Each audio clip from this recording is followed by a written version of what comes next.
What's up, guys? It's Quandale Dingle here. I have been arrested for multiple crimes. Including battery on a police officer, grand theft, declaring war on Italy, and public indecency. I will be escaping prison on March 28th. Right, so, if you direct your attention to the Discord, you will see my personality test. You'll see that I have an IQ of 121, which I highly fucking doubt. And, interesting fact, when they went over this, they told me that they teach classes on how to raise the IQ if I wanted a higher IQ. Which I don't think is possible. I mean, you can raise it by studying, but that's only by like a couple points max. They said they can raise it with a seminar.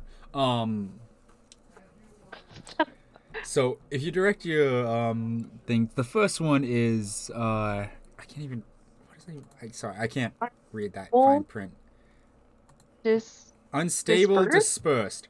Basically, they were talking about how, like, I took a little longer with the test than most people and said, yeah, I'm kind of dyslexic. And she looks at me, looks down at the test, points to this area and goes, that now makes sense. Oh. So, I don't think it does. Basically, they're telling me unstable and dispersed means that, like, I can't really focus on anything, right? Well, I should explain how this works. See the black line around plus 30? The very top line? That is normal. Yeah. Anything below it is abnormal and, like, bad. Anything above it is exceptional. So they say I'm very distracted and cannot focus on anything. And also dyslexic. Which they said they can cure my dyslexia with another seminar. Which, you know. The next pinpoint is I am a very depressed person. Which, you know. The next one is nervousness. And I'm okay up there. Like, it's still under par, but it's okay. And they're telling me how, like, that doesn't really mean nervous. That just means, like, you're indecisive. I'm like, that. Then why not just write indecisive? Next one is uncertainty. It's kind of like, I can't make decisions. They say I can't make decisions, and then like 20 minutes later they tell me you're someone who can think on their feet, right? Like that's the kind of vibe I'm getting from you. And then the next is inactive. Basically, like, just procrastination.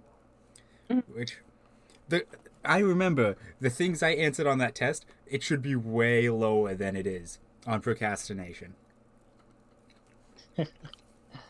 On the next one, which is the highest one, which is inhibited, which, if I remember correctly, is basically, like, my inhibition to go out and do something like initiative. Mm-hmm. Yeah. And then we drop all the way down to irresponsibility, which, you know, is what it is. Saying I'm extremely irresponsible. Then it goes into critical, which is, I lack... what was it? It was, that's right, I jump to conclusions a lot. Okay. Which, you know... lack of accord... basically means that I'm an asshole and I don't care about people, which, you know. And then withdrawn basically means that I'm closed off. I don't open up a lot. Yeah. And if you go down here, I just noticed this. It says below broken line, attention urgent. Apparently, I am now in urgent need of attention from the Scientologists. So they showed me this and said, I have 2 seminars I want you to do. They're $50 each. Now, I need you. Now, we can do them today. Each one will last about 2.5 hours long. And it's already like 5 o'clock.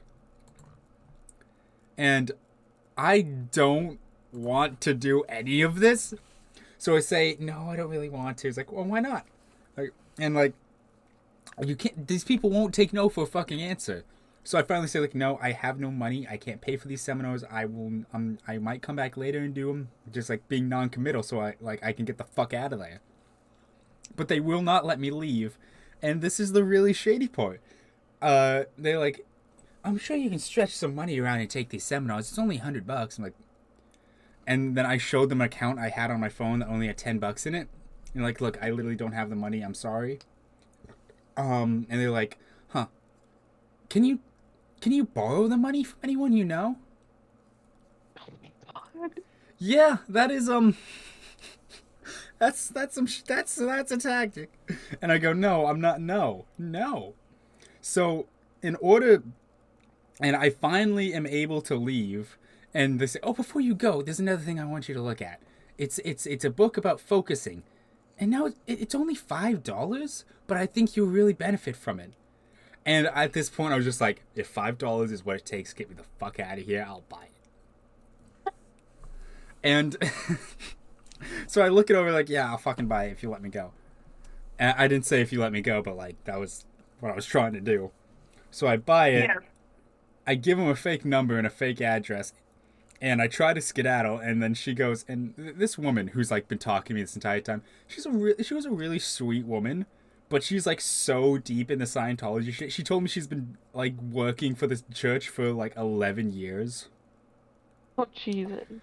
Yeah, so she was a very nice woman, but I could not be bothered to stay anymore. And they're like, actually, you should watch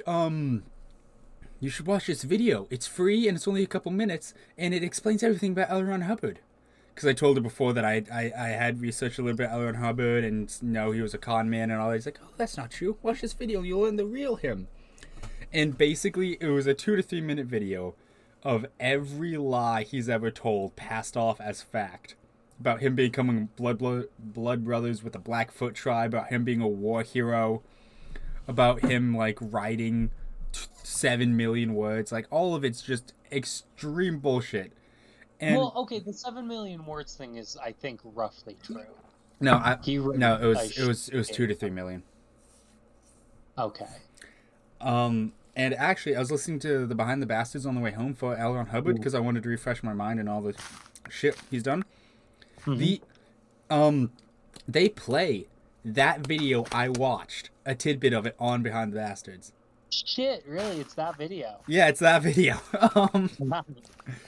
Yeah, about how he studied with like the fucking like Buddhist tribes of Chapultepec or whatever the fuck. I know it's not. I know it's not Chapultepec because Chapultepec is a South American battlefield. But it was something like Chapultepec. And they're like, if you have time, there's another video that like talks about how he started Scientology, and I just could not be fucked to stay a second longer. So as soon as they turned on the first video and walked away, I just got up and left. Like, I could not be fucked. And then I walked a block threw the bag that had my personality test and the book I bought in the trash can because I didn't care. And about 20 minutes later, I receive a text from the woman, and she goes, "Why did you throw away your book?" And that fucking terrified me. That terrified me because I walked like a block away. Someone had to have like watched me like, walk out you. of the Scientology. Yeah, they had to follow me for like a block to see me throw it away. And that terrified me that the Scientologists are now watching me. It's horrifying. It was a horrifying experience. And Nick can attest because I called him almost right after that. I was fucking terrified that some Scientologist nut is gonna come up to me and like kill me. Jesus. God. Yeah, so that was my experience with Scientology. Hey guys, what's going on here? It is me, the funny man who made the video you just watched. So I just sitting here editing it, and I realized, one, this is a dog fucking room, so sorry about the camera quality. And two, I also realized that I name dropped a podcast called Behind the Bastards. and I should probably tell you guys, go fucking listen to them. All right. Now, they're a podcast that like goes into detail of all like bad people in history. So like Hitler, Mussolini, all those guys. They have podcasts about them. They're relatively short. Like they're not podcasts that are like 4 hours long each episode and like entire season cover one topic. No, they're only like 1 to 2 hours long, and like the longest part I've ever seen on one person is 6. So yeah, and they're really funny. They know how to make jokes. So yeah, go watch them. Well, you don't watch a fucking podcast, now do you? So yeah, sorry. Go do that. And the reason I'm giving them kind of a free shout out to all 25 of you guys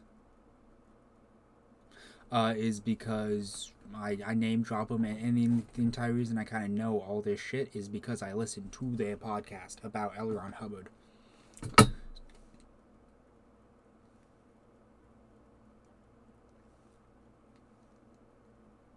We're gonna ignore that. So yeah, go watch them. They're funny. I don't know what else to say other than thank you for watching my video, and thank you for 25 subscribers. That is, to be fair, 25 more than I thought could stand my humor.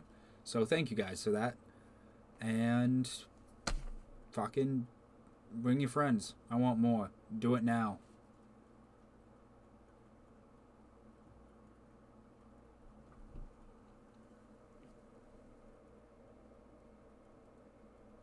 I'm just joking. I don't fucking care how many subscribers I have. I just like doing this ball fucking shit. But your subscribes, your views, and your likes do mean a lot. Thank you.